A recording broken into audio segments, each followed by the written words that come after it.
Kuxiatik. I am Stephen Rowe Lewis, Governor of the Gila River Indian Community. Tribal leaders and distinguished guests, it is with honor that I welcome President Joe Biden to the Gila River Indian Community. My earlier words describe the many contributions that President Biden has made to our tribal nations with investments, saving lives, changing communities. I know I speak for everyone when I say that we've never had a president and vice president who have done more for Indian country, and we can never forget the incredible heart, his ibada, of the First Lady.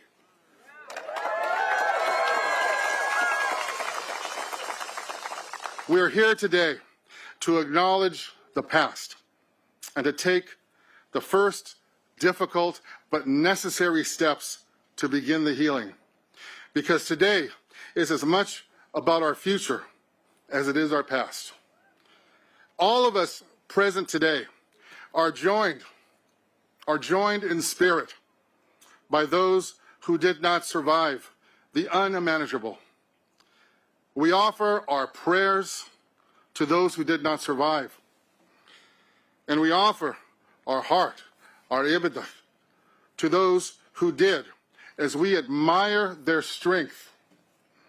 It's not surprising that President Biden, a person of unparalleled compassion, impeccable character, and profound empathy, would be standing with us today on Autumn Juvat, on Indian country. Each of us understand the solemn nature of this day, of this moment, of this historical time and place that we are all a part of. Today's words will be carried forward by all of us here, Mr. President, into future generations. This is a day built on respect and honor. We all know today Indian country is much stronger because of the words and actions and the heart, the ibada, the heart of President Biden. On behalf of the Gila River Indian Community, I introduce to you President Joe Biden. Thank you, sir. We love you. We love you. Everything you've done.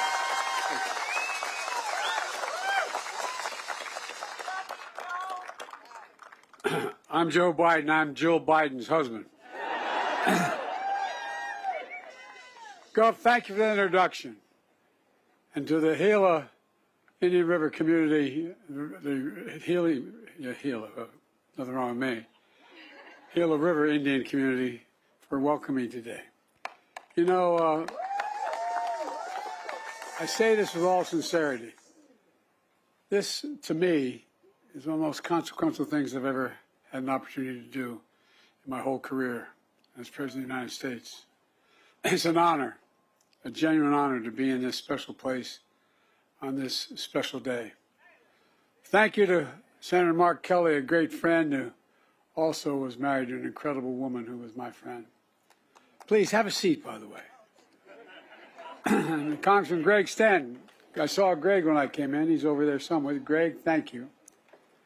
And I'm putting these glasses on because I'm having trouble seeing this. And all the elected leaders and the tribal community leaders for being here today. You know, I can't tell you what a special thanks I have for Deb Haaland, my Interior Secretary. I was determined. I made a commitment when I became president that have an administration that looked like America. Except you're America. And there's never has been a Native American, an indigenous person who was in the cabinet or in the secretary's job or any consequential job in a presidential administration. She's the first, but clearly not the last Native American cabinet secretary ever. And her historic and dedicated leadership to strengthening the relationship between the tribal nations And the federal government is unlike anything ever happened before. That's why we're here today. You know, when I got to the Senate, I was only 29 years old. I had to wait 17 days to be eligible. And I had, after I got elected, while I was waiting, my wife and daughter were killed. My 2 boys were badly injured. And the guy that came to my assistance was a guy named Danny Inouye. And the first thing he taught me, not a joke, was, Joe, it is not Indians. It's Indian nations. He was serious, deadly earnest about it. It's been 10 years since the sitting president came and visited Indian country. That's simply much too long. And that's why I'm here today, not only to fulfill my promise to be first president to visit Indian country, but more importantly, to right a wrong, to chart a new path toward a better future for us all. I'm also here today because, as I said, my wife Jill has been here 10 times in the Indian country, literally. The First Lady sends her love and said, Joe, make sure you come home. Because every time she goes, she spent a lot of time, excuse me for saying this, the Navajo Nation. I'm worried. Every time she goes, I'm worried she's not coming home. I watched that beautiful performance just now and it moved me deeply. It's a reminder of everything Native people enjoy and employ. Sacred traditions, culture, passed down over thousands of years. Long before there was a United States, Native communities flourished on these lands. They practiced democratic government before we ever heard of it. Developed advanced agriculture. Contributed science, art, and culture. But eventually, the United States was established and began expanding, entering treaties with sovereign tribal nations. But as time moved on, respect for tribal sovereignty evaporated, was shattered, pushing Native people off their homelands, denying their humanity and their rights, targeting children to cut their connection to their ancestors and their inheritance and their heritage. At first, in the 1800s, the effort was voluntary, asking tribes to sell their children, to send their children away to vocational schools. But then the federal government mandated the removal of children from their families and tribes, launching what's called the Federal Indian Boarding School era. Over a 150-year span, 150 years, from the early 1800s to 1970, one of the most horrific chapters in American history. We should be ashamed. A chapter that most Americans don't know about. The vast majority don't even know about it. I was at my hotel today. I told the hotel staff they're leaving. I said, where do you go? I told them. And so, what are you doing? I told them. They said they're natives here. They said, I never knew that. I never knew that. Think of how many people don't know. As president, I believe it's important that we do know. You know, generations of Native children stolen, taken away to places they didn't know, with people they never met, who spoke a language they had never heard. Native communities silenced. Their children's laughter and play were gone. Children would arrive at schools, their clothes taken off, their hair that they were told was sacred was chopped off, their names literally erased, replaced by a number or an English name. One survivor later recounted her days when taken away. She said, quote, my mother, standing on that sidewalk as we loaded into a green bus, I can see the image of my mom burned into my mind and my heart where she was crying. Another survivor described what it was like at the boarding school. I quote, when I would talk in my tribal language, I would get hit. I lost my tongue. They beat me every day. Children abused, emotionally, physically, and sexually abused, forced into hard labor. Some put up for adoption without the consent of their birth parents. Some left for dead in unmarked graves. And for those who did return home, they were wounded in body and in spirit, Trauma and shame passed down through generations. The policy continued even after the Civil Rights Act, which got me involved in politics as a young man, even after the Civil Rights Act was passed in 1964. It continued. All told, hundreds and hundreds of federal Indian boarding schools across the country. Tens of thousands of Native children entered the system. Nearly 1,000 documented Native child deaths, though the real number is likely to be much, much higher. Lost generations, culture and language, lost trust. It's horribly, horribly wrong. It's a sin on our soul.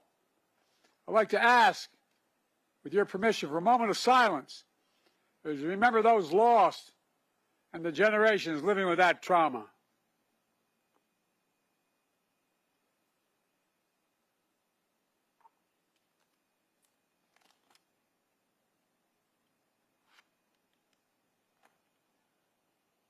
After 150 years, the United States government eventually stopped the program. But the federal government has never formally apologized for what happened until today. I formally apologize as President of the United States of America for what we did. I formally apologize. And it's long overdue. At a tribal school in Arizona, a community full of tradition and culture, and joined by survivors and descendants to do just that. Apologize, rewrite the history book correctly. I have a solemn responsibility to be the first president to formally apologize to the Native peoples. Native Americans, Native Hawaiians, Native Alaskans, and federal Indian boarding schools. It's long, long, long overdue. Quite frankly, there's no excuse that this apology took 50 years to make. The federal Indian boarding school policy, the pain it has caused, will always be a significant mark of shame, a blot on American history. For too long, this all happened with virtually no public attention, not written about in our history books, not taught in our schools. Let her talk. Let her talk.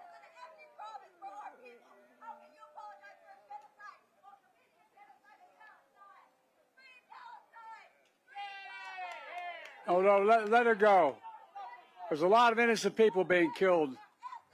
There's a lot of innocent people being killed, and it has to stop. For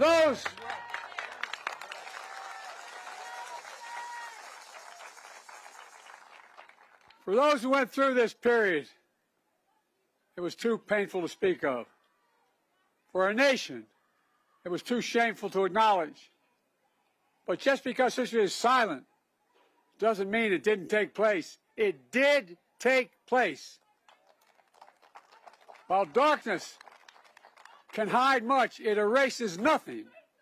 It erases nothing. Some injustices are heinous, horrific, and grievous.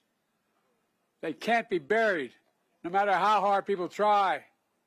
As I've said throughout my presidency, we must know the good, the bad, the truth of who we are as a nation. That's what great nations do.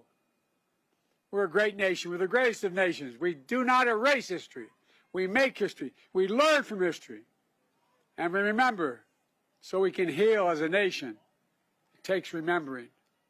This formal apology is a culmination of decades of work by so many courageous people, many of whom are here today. Survivors and descendants, allies and advocates, like the nation's Native American Boarding School Healing Coalition. And all of you are part of that. Stand up. Stand up.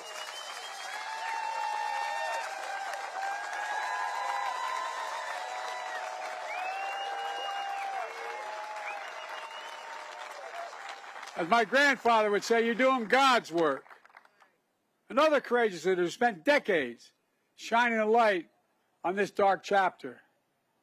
And leaders like Secretary Howland, whose grandparents were children at one of those boarding schools. U.S. Interior Department, the same department that long ago oversaw federal Indian boarding schools. Guess what? The extensive work on the breaking ground has happened with her. It's appropriate that she is bringing an end to what that very agency did. Groundbreaking report, documenting what happened. We owe it to all of you across Indian country the truth. Truth must be told. The truth must be heard all across America. But this official policy is only one step toward and forward from the shadows of failed policies of the past. That's why I've committed to working with indigenous communities across the country to write a new and better chapter in our history, to honor the solemn promise the United States made to tribal nations to fulfill our federal trust and treaty obligations. It's long, long, long overdue.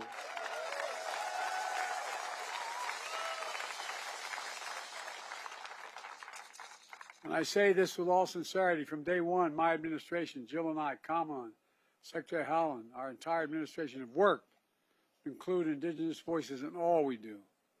Along with Secretary Howland, I've appointed Native Americans to lead across the federal government. I signed a groundbreaking executive order to give tribes more autonomy to make your own decisions, requiring federal agencies to streamline grant appropriations and applications, to co-manage federal programs, to eliminate heavy-handed reporting requirements. It's about representing your autonomy. And I might add, it's a hell of a lot more efficient when you do it too. Folks, I'm proud to have reestablished the White House Council on Native American Affairs, relaunched the White House Tribal Nation Summit, and taken historic steps to improve tribal consultation. With the historic laws I've signed, we're making some of the most significant investments in Native communities ever in American history. It's part of my Invest in America agenda, and it's helping all Americans from every state and every tribe, and that's good for all America.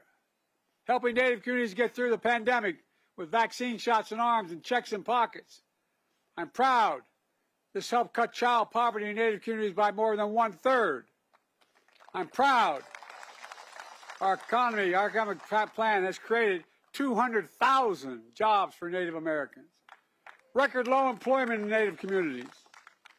With the strong support from Secretary Howland and all of you, we're finally modernizing tribal infrastructure, for God's sake. Building new roads, new bridges, delivering clean water, affordable high-speed broadband in every Native community, and so much more. Folks, we're just getting started. We're making historic climate investments in clean energy, conservation, clean water, Native communities, including co-stewardship of our land and waters. We just designated the first national marine sanctuary proposed by indigenous communities, which is off the coast of California. We just got that done.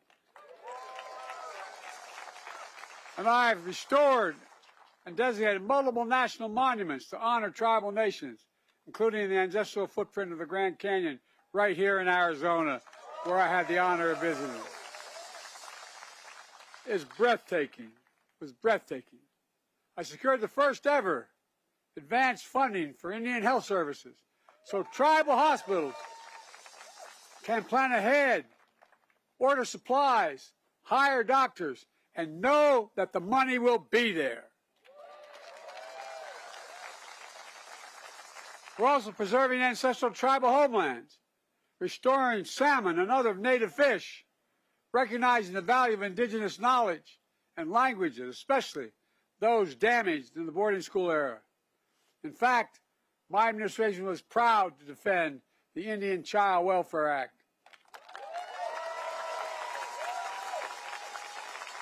An act that was passed in 1970 in no small part to remedy the harms of 150 years of taking Native children away from their families. But, as you all know, that act was challenged just a few years ago in the summer of 2023. Those who opposed us challenged challenged on the ground that Native families should not have priority over everyone else in adopting Native children. Well, I took that all the way to the Supreme Court, and we won. We won.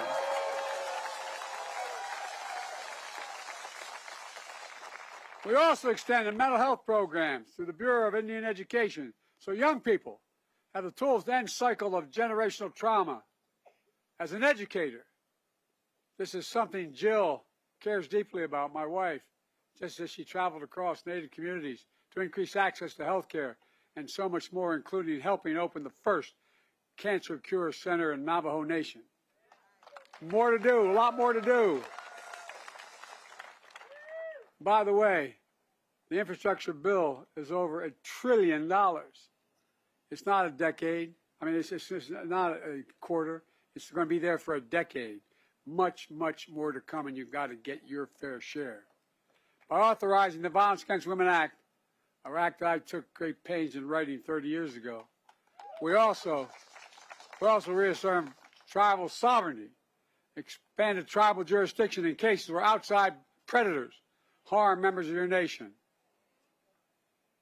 And as we mark Native American History Month in November, this November, we recognize the contributions of indigenous people to American history.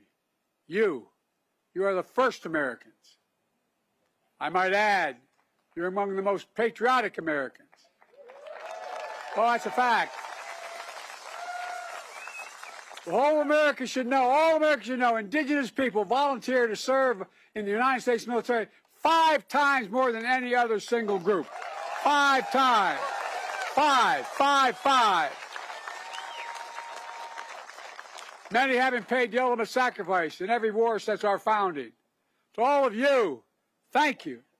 Thank you for serving in so many ways as first responders, artists, entrepreneurs, educators, doctors, scientists, and so much more. Sharing your culture and your knowledge for the good of future generations. Believing in possibilities. Possibility to usher in a new era to a nation-to-nation relationship grounded in dignity and respect. It matters. My dad used to have an expression, Joey, everyone's entitled to be treated with dignity. Everyone's entitled. He meant it. Well, let me close with this. This is about restoring your dignity. I know no apology can or will make up for what was lost during the darkness of the federal boarding school policy. But today, we're finally moving forward into the light. As President of the United States, I've had the honor to bestow our nation's most prestigious medals to distinguished people and organizations all across America. That includes Native Americans who survived the boarding school era. Early in my term, I bestowed the Medal of Freedom, our highest civilian honor, on a man, my grandfather, who was an Irish immigrant and was not treated very well because he was an Irish Catholic in the coal mine era in Scranton. But he went on to be an All-American football player at Santa Clara. And every time they talk about All-Americans, he'd say, Joey, the greatest athlete in American history is Jim Thorpe. Oh, I'm serious. I knew a lot about Jim Thorpe before some of you probably even knew.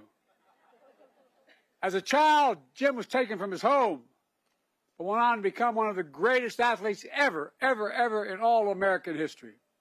And earlier this week, I bestowed 2 other revered medals, the National Medal of Arts, the National Medal of Humanities, to 39 extraordinary Americans and organizations, including Rosetta Roll, an Alaskan native. More than 80 years ago, she was a 6-year-old when she was taken to a federal boarding school. She spent 3 years without her family not known if she'd ever come home. 9 years old, she was one of those who did come home. Over the next 7 decades, she became a leading anthropologist and advocate, building a new era of understanding. Her story, from being taken from her home as a child to standing in the Oval Office, receiving one of the nation's most consequential medals, is a story of the truth, the power of healing. When Rosetta sees young people singing traditional songs, just like we heard today, she says, and I quote, We will hear the voices of our ancestors, and we are now hearing it through our children. For too long, this nation sought to silence the voices of generations of Native children. But now, your voices are being heard. That's the America that we should be. That's the America we can all be proud of. That's who we are. For God's sake, let's make sure we reach out and embrace. Because you make us stronger, you are America. God bless you all, and may God protect our troops. Thank you.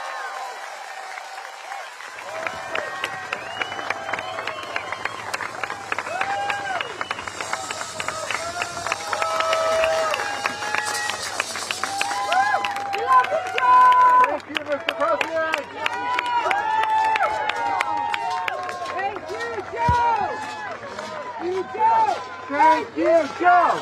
Thank you, Joe! Thank you, Joe! Thank you, Joe! Thank you, Joe! Thank you, Joe!